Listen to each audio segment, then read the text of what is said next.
Student, आपका नई session 2025-26 8 grade अभ्यास पुस्तिका पाठ 5 व्याकरण परिवार। चलिए, पढ़ना लिखना शब्द क्या है? राइट आंसर क्रिया शब्द। विषम यादि सूचक वाक्य कौन सा है? राइट आंसर सी, अरे 9 बज गए। तीसरा नंबर, वह हंसती है कभी रोती है, इसका उदाहरण। बी, अकर्मक क्रिया। चलिए, व्याकरण परिवार में मालकिन कौन है? मालकिन तो क्रिया। निम्नलिखित में से देव भाषा कौन सी है? देव भाषा जो है ना, वह संस्कृत भाषा है। चलिए, व्याकरण परिवार में विशेषण और क्रिया विशेषण दो पुत्रियां है। उसके बाद कहा है मैं घर के सारे काम करता हूँ। मैं, तो यहाँ पर भरना सकर्मक क्रिया है।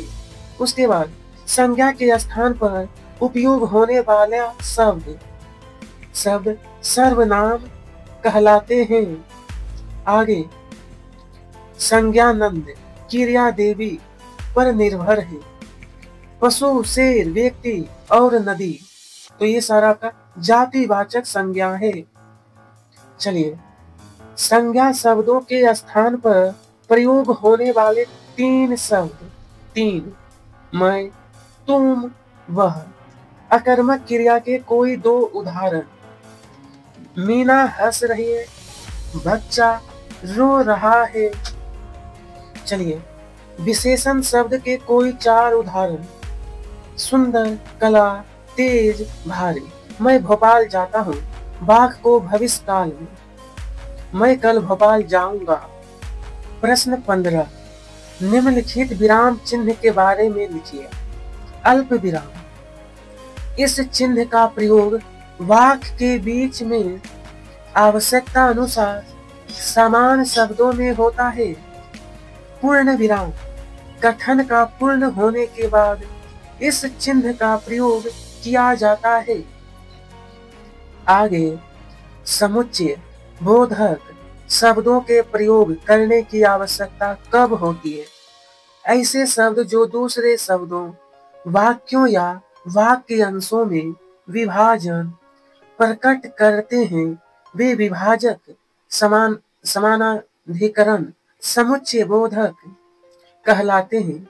जैसे तो, नहीं तो। ठीक है। चलिए, हिंदी भाषा को हिंदी कहना कैसे शुरू हुआ? हिंदी शब्द का विकास संस्कृत शब्द सिंध से माना गया है। फारस वासियों ने हिंदी के निवासियों की भाषा को हिंदी कहा। निम्नलिखित गद्यांश में विशेषण शब्द को छांटना है। देखिए, सुंदर, चौड़ी, हरियाली, बड़े बड़े, नीली, लाल। आगे, विराम चिन्हों का उचित प्रयोग करते हुए अपने बारे में 5 बातें। आपका जो यहाँ नाम होगा वो लिखना है। जैसे मैंने यहाँ पे लिखा हूँ कि नीलेश। ठीक है, मेरा नाम नीलेश है। मैं इस तरीके से, उसके बाद इस प्रकार से अपने बारे में आप लोग लिखिएगा। चलिए, संस्कृत भाषा के बारे में 5 बात। पहला, हिंदी भाषा का जन्म संस्कृत भाषा से हुआ है। संस्कृत भाषा हमारी प्राचीन भाषा है। संस्कृत भाषा का उपयोग ऋषि मुनि, विद्वान एवं ज्योतिषी लोग करते थे। सभी भाषाओं की जननी संस्कृत भाषा है। इसी के साथ यह वीडियो यहीं पर समाप्त होता है।